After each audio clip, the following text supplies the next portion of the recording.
Hi everyone and welcome back. Today I am thrilled to show you how to use the material test feature with the LaserPecker 5. This tutorial is perfect for anyone looking to nail down their settings for their current project. When trying to find the best settings for a project, there's a few things you can do. First, you can go over to the LaserPecker website and search for their material settings page, where they offer suggestions for settings based on the material and which specific laser you're using. Two, you can search the various Facebook groups and see if other people have posted for either projects they have done or questions that others have answered. Three, yourself, you can run this material test that I'm going to walk you through in this video.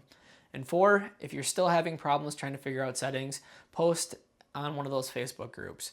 But please search first because a lot of questions have already been answered, such as what settings do you use on a tumbler? So here's the material test run a couple times on an anodized aluminum business card. There's anodized aluminum that comes with the test kit of materials for the LaserPecker 5, so you can just use that if you don't have these. These are great though. They're relatively cheap. You can buy a pack for like $5 to $10 depending on where you get them from. So we have our LaserPecker 5 turned on. We're going to open up the LaserPecker Design Space app.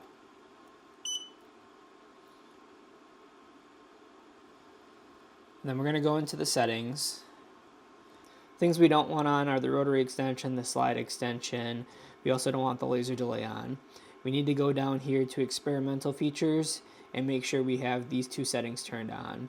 This allows the application to send over elements one by one and set settings per element so you can actually do the material test. If these aren't on, the material test won't show up within the application. So we back out of settings. We're going to go into create now. You'll see the material test array. In order to make this go quicker, I'm going to set the max depth down to 50.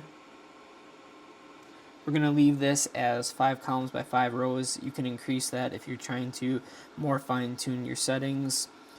We're going to do this on the 450 nanometer laser, and we're going to keep this at 2K also to make it quicker. You'll want to adjust that resolution based on the type of materials. Things like wood, you usually want a lower resolution because they burn out more. As you move to things that are harder like metal, you can usually jump up in higher resolutions. Also, how big you run this test is going to determine how long it takes. So I'm going to set this to 30 millimeters, and then I'm going to align center it into the center of the laser, and then hop into preview.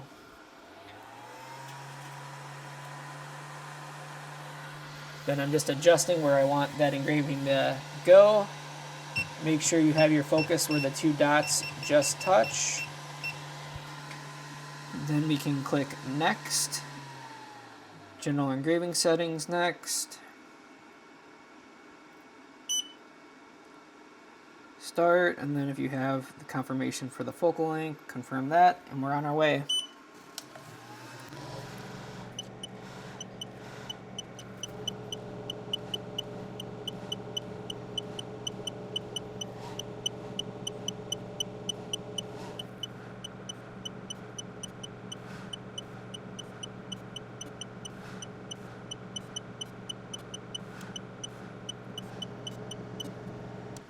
So in total, it took about 3 minutes and 41 seconds to do that engraving.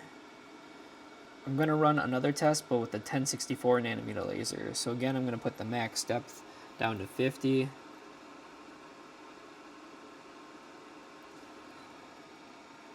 Switch over to the 1064. I'm going to set the frequency at 60 because I want it to be a more consistent engraving on something like a business card.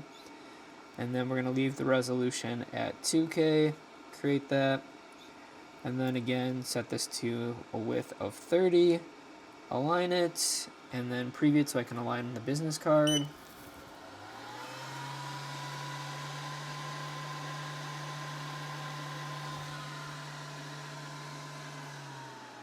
then we're going to run that.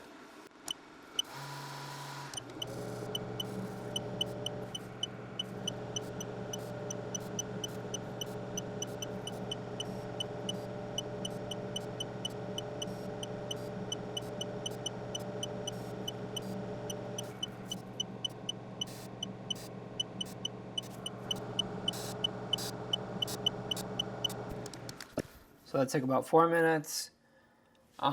You can see the difference in these two tests. So in the top test here, since we're using the 450 nanometer laser, it's more removing the material, so we're gonna have to clean that off.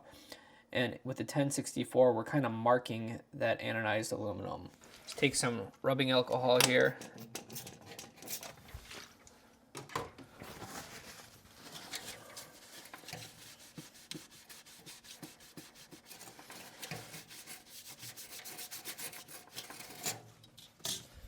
So we can see here with the 450 nanometer laser at the top, we're removing that black material.